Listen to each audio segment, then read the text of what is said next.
आपको सीधे बाड़मेर लिए चलते हैं, जहां वजीर दिफा राजनाथ सिंह इस वक्त मुखातिब हैं। इनको भी अपनी तरफ से विशेष रूप से बधाई देता हूं। मित्रों, आप सब जानते हैं कि आज देश आजादी का यह अमृत महोत्सव मना रहा है।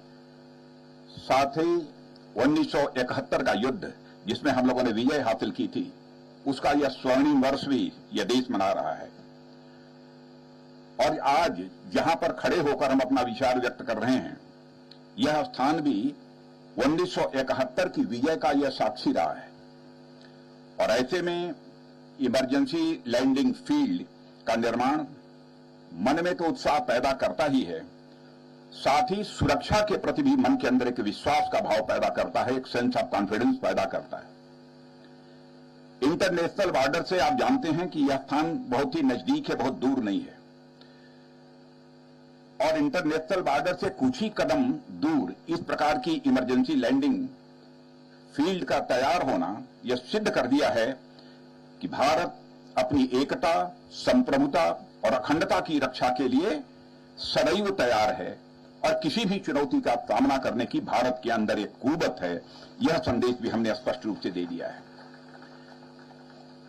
जैसा नितिन जी ने कहा कि यह 3 किलोमीटर का यह स्ट्रेच है और 19 माह के अंदर तैयार हुआ है। मैं बधाई देना चाहता हूं नितिन जी, आपको भी, आपकी एनएसएआई को भी। कोविड के बावजूद, जबकि सारा हिंदुस्तान कुछ समय के लिए रुक गया था, सारे कामकाज ठप पड़ गए थे, उन प्रतिकूल परिस्थितियों में भी 19 माह के अंदर इसे तैयार करना, इसके लिए जितने भी प्रशंसा की जाए सचमुच वह कम है। इसके साथ ही आप अपनी स्पीच में बतला रहे थे कि 3 हेलीपैड्स भी बगल में आपने तैयार कराए हैं, कुंदनपुरा, सिंघानिया और यह बखाशर। और यह इमरजेंसी लैंडिंग फील्ड और 3 हेलीपैड्स जो तैयार हुए हैं, मैं समझता हूं कि युद्ध के समय ही नहीं, बल्कि यदि प्राकृतिक आपदा यदि आती है और आम लोगों को राहत पहुंचाने की आवश्यकता होती है, तब भी यह एयर स्ट्रिप और यह हेलीपैड्स बहुत ही महत्वपूर्ण भूमिका का निर्वाह करते हैं। और इस बार तो आप लोगों ने देखा होगा कि हमारी इंडियन फोर्स, हमारी आर्मी, हमारी नेवी कोविड की संकट की घड़ी में किस प्रकार से उन्होंने अपनी भूमिका का निर्वाह किया है। केवल भारत में रहने वाले लोगों के लिए ही, चाहे वह दवा हो, चाहे यात्रियों को यहां से लेकर वहां ले जाना, ले आना, यह सब तरह करना, साथ ही ऑक्सीजन गैस की सप्लाई को इंश्योर करना, दुनिया के दूसरे देशों में जो हमारे भारतवासी बसे हुए हैं वो अपने घरों को आना चाहते थे, उनको ले आना, यह सब बहुत ही महत्वपूर्ण भूमिका का निर्वाह हमारी इंडियन एयरफोर्स, हमारी आर्मी और हमारे नेवी ने यह किया है। और आप जानते हैं, प्राकृतिक आपदा जब आती है तो यह समय, यह घड़ी किसी युद्ध काल से कम नहीं होती है। और मैं कह सकता हूं कि युद्ध चाहे दुश्मन से हो या फिर आपदाओं से, हमारी यह एयरफोर्स सदैव लोगों की अपेक्षाओं की कसौटी पर यह सदैव खरी उतरी है। यह बराबर पहले भी मैंने देखा है जब मैं रक्षा मंत्री नहीं था, और रक्षा मंत्री रहते हुए भी प्रत्यक्ष अपनी आंखों से इसे मैं देख रहा हूं। और बॉर्डर पर भी देश को जब भी जरूरत पड़ी है, इंडियन एयरफोर्स तैयार रहा है। और हमारी आर्मी, नेवी, एयरफोर्स हो, सभी, इन सभी के ऊपर देश का पूरा भरोसा है, पूरा विश्वास है। ऐसे में इस प्रकार की इमरजेंसी लैंडिंग फील्ड्स और हमारी सेनाओं के ऑपरेशनल और सिविल असिस्टेंस को और भी एज प्रदान हुआ है, इस प्रकार की यहां पर एक एयर स्ट्रिप तैयार होने के परिणाम स्वरूप। जैसा हमारे सड़क परिवहन मंत्री, हमारे मित्र नितिन गडकरी जी ने बतलाया कि हमारी सरकार रोड्स, हाईवेज का निर्माण का काम तो कर ही रही है, साथ ही साथ हमारे सेना की ऑपरेशनल कैपेबिलिटी भी बढ़े, उसके लिए भी जो भी आवश्यक सुविधाएं दी जा सकती हैं इस मंत्रालय के द्वारा या पूरी कराई जा सकती हैं, उस दायित्व का भी निर्वाह यह मंत्रालय कर रहा है। और मुझे याद है कि हमारी सरकार ने 2016 में भी इस प्रकार की एक इंटर मिनिस्ट्रियल कमेटी बनाई थी और उसने कुछ स्थानों की रिकमेंडेशन की थी। मेरे पास तो जो फिगर है सचमुच मुझे पूरी जानकारी नहीं थी, लेकिन नितिन जी ने मुझे बतलाया कि 20 स्थानों पर इमरजेंसी लैंडिंग फील्ड ये national Highway Authority of India इसको तैयार कर रही है और कई स्थानों पर हेलीपैड्स भी बनवाने का काम कर रही है। ये बहुत बड़ी बात है।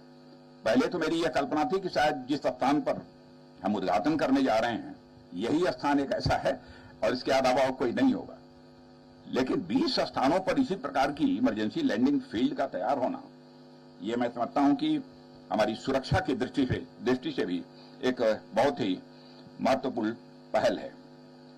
और मित्रों, आप जानते हैं चाहे रोड्स हों, हाईवेज हों, चाहे ब्रिजेस हों, चाहे टनल्स हों, हमारे देश की सोशियो इकोनॉमिक डेवलपमेंट में, सामाजिक आर्थिक विकास में कैसी उसकी महत्वपूर्ण भूमिका होती है, इससे आप सभी अच्छी तरह परिचित हैं। इसीलिए रोड्स को आप सभी जानते हैं, इसे देश की जीवन रेखा कहा जाता है, इसे लाइफ लाइन कहा जाता है। और यह अद्भुत काम हुआ है। यदि मैं कहूं कि पहले तो हम सोचते भी नहीं थे, यह अकल्पनीय काम हुआ है, यह कहना भी अतिशयोक्तिपूर्ण नहीं होगा। और मैं कह सकता हूं कि अब हम लोग एक भारत, सशक्त भारत की दिशा में तेजी से आगे बढ़ रहे हैं। यह बात हम विश्वास के साथ अब कह सकते हैं। और मुझे इस बात की भी जानकारी दी गई, हाईवे अथॉरिटी ऑफ इंडिया के लोगों ने ही दिया, कि 550 जिलों को आप भारतमाला परियोजना के साथ जोड़ रहे हैं। नितिन जी, बहुत बड़ी बात है, ये छोटी बात नहीं है। टनल बनाए जा रहे हैं, हाईवेज बनाए जा रहे हैं, और मैं मानता हूं कि जो हाईवेज बन रहे हैं, यह भारत की प्रोग्रेस के हाईवे बन रहे हैं, भारत की प्रगति के हाईवे बन रहे हैं। यह सामान्य हाईवे नहीं है। और इससे डायरेक्ट और इनडायरेक्ट रोजगार कितना मिलता है, प्रत्यक्ष और अप्रत्यक्ष रूप से, यह बताने की जरूरत नहीं है। सहज रूप से ही आप इसका अनुमान लगा सकते हैं। बहुत सारी इंडस्ट्रीज भी चीजों को तैयार करने में अपनी महत्वपूर्ण भूमिका का निर्वाह करती हैं, उनमें भी रोजगार प्राप्त होता है। प्रत्यक्ष जब इस प्रकार के इंफ्रास्ट्रक्चर्स का निर्माण होता है तो इसमें प्रत्यक्ष और अप्रत्यक्ष रूप से रोजगार के अवसर प्राप्त होते हैं।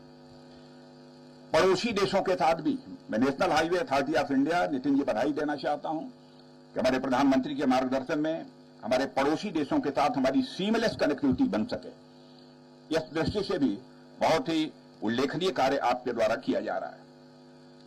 आज के अवसर पर मैं बॉर्डर रोड ऑर्गेनाइजेशन की यदि चर्चा न करूं तो मैं समझता हूं यह न्याय संगत नहीं होगा। और बहुत नजदीक आकर रक्षा मंत्रालय का दायित्व जब से हमने संभाला है, मैंने बॉर्डर रोड ऑर्गेनाइजेशन को काम करते हुए देखा है। सचमुच बॉर्डर रोड ऑर्गेनाइजेशन के ऊपर भी मुझे गर्व की अनुभूति होती है। बहुत अच्छा काम किया है। कितनी जटिल परिस्थितियों में, जहां कितनी ऊंचाई पर जा जाकर उन्होंने काम किया है, यहां बैठे बैठे कोई इसकी कल्पना नहीं कर सकता। और मैं आपको जानकारी देना चाहता हूं, लद्दाख में उन्होंने हाल में 19,300 फीट की ऊंचाई पर, इतनी ऊंचाई पर दुनिया की सबसे ऊंची मोटरेबल रोड बनाने का काम बॉर्डर रोड ऑर्गेनाइजेशन ने किया है। अब यह जो 52 किलोमीटर लंबी रोड बनी है, यह उमलिंगला पास के थ्रू ईस्टर्न लद्दाख में शुमार सेक्टर के कई महत्वपूर्ण इलाकों को यह जोड़ेगा। बहुत बड़ा काम हुआ है। मित्रों, कुछ समय तक तो यह मान्यता थी कि यदि आप डिफेंस पर ज्यादा खर्च करेंगे तो देश का डेवलपमेंट किसी न किसी हद तक प्रभावित होगा। लेकिन जिस तरीके से रोड्स और हाईवेज का निर्माण हुआ है, मैं विश्वास के साथ कह सकता हूं कि डिफेंस पर खर्च करने से डेवलपमेंट पर कोई एडवर्स इंपैक्ट अथवा डेवलपमेंट रुकेगा, उसमें कोई कमी आएगी, ऐसा मैं नहीं मानता हूं। बल्कि इन सब सारी चीजों को देखने के बाद तो मैं कह सकता हूं कि डिफेंस और डेवलपमेंट आज एक दूसरे के पूरक बन गए। यह एक दूसरे के पूरक बन गए। और राजस्थान की धरती जहां पर मैं खड़ा हूं, वो अपनी परंपरा, साहित्य, कला और खान पान के लिए तो जानी ही जाती है। और यह वीरों की धरती है। सूरवीरता और पराक्रम के लिए भी यह केवल भारत में ही राजस्थान की धरती नहीं जानी जाती है, बल्कि दुनिया के दूसरे देशों में भी यह राजस्थान की धरती इस मामले में भी जानी जाती है। और मैं समझता हूं मित्रों, यह जो भी परियोजनाओं का निर्माण हमारा national Highway Authority of India इस राजस्थान में कर रहा है, उससे राजस्थान का विकास और तेजी के साथ होगा। और हाईवेज और लैंडिंग फील्ड मैं समझता हूं उसी विकास की यात्रा में एक अहम पड़ाव है। इस रूप में इसे देखा जाना चाहिए। और यह हमारी सामरिक जरूरतों के लिहाज से बहुत ही अहम साबित होगा, ऐसा मेरा विश्वास है। और मित्रों, फिर से देश का रक्षा मंत्री होने के नाते मैं कहना चाहूंगा कि सचमुच इस समय हमारे एयरफोर्स, नेवी और आर्मी के जवान जिस तरीके से अपनी भूमिका का निर्वाह कर रहे हैं, उसकी जितनी भी प्रशंसा की जाए वह कम है।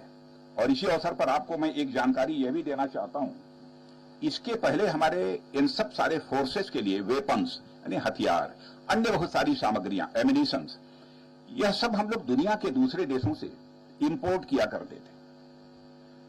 लेकिन प्रधानमंत्री जी के नेतृत्व में हम लोगों ने संकल्प ले रखा है कि भारत लंबे समय तक दुनिया के दूसरे देशों से अब यह वेपन्स, प्लेटफॉर्म्स, एमिनिशंस ये इंपोर्ट नहीं करेगा, बल्कि हिंदुस्तान में 1 दशक, 1.5 दशक के अंदर ऐसे हालात पैदा करेंगे कि भारत दुनिया में इंपोर्टिंग कंट्री के रूप में नहीं जाना जाएगा, बल्कि दुनिया में एक्सपोर्टिंग कंट्री के रूप में जो है भारत की एक पहचान बनेगी।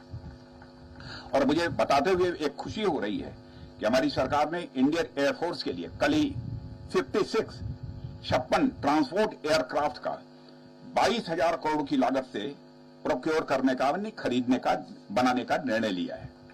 यह एक ऐतिहासिक निर्णय है।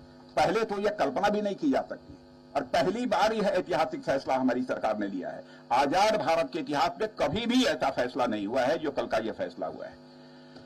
यह स्वाभाविक है कि हमारी सरकार की यह सेल्फ रिलायंस यानी आत्मनिर्भरता बनाने की यात्रा में यह एक मील का पत्थर साबित होगा, इसमें कहीं दो मत नहीं है। और इस निर्णय में मैं के साथ एक और निर्णय लिया गया है। एविएशन के फील्ड में पहली बार एक भारतीय industry, Indian private industry participate कर रही है और एक विदेशी कंपनी, ओरिजिनल जो इक्विपमेंट मैन्युफैक्चरर्स होते हैं, उनके साथ मिलकर भारत में बनाएगी इसे। सबसे बड़ी बात तो यह है।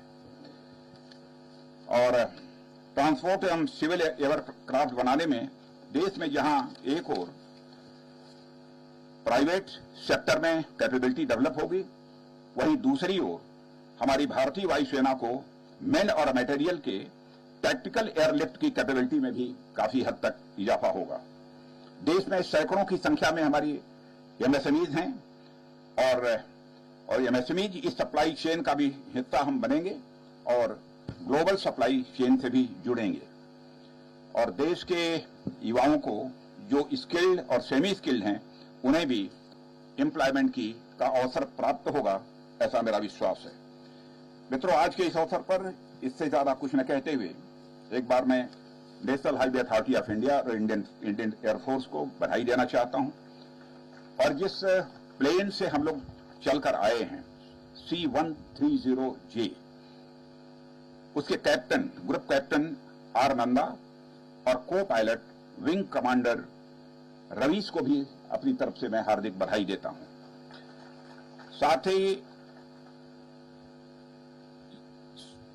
Su-30 सुखोई 30 के captain, group captain BF Reddy और को pilot flight lieutenant Siddharth Singh, इनको भी मैं अपनी तरफ से बधाई देता हूं। जगुआर के भी captain, group captain RK Singh और विंग कमांडर प्रखर श्रीवास्तव, ये नंबर 2 थे इंफॉर्मेशन, मैं इनको भी अपनी तरफ से बधाई देते हुए और पुनः नितिन जी, आपके प्रति विशेष रूप से आभार व्यक्त करते हुए, आपकी national Highway Authority of India के प्रति आभार व्यक्त करते हुए अपना निवेदन समाप्त करता हूं।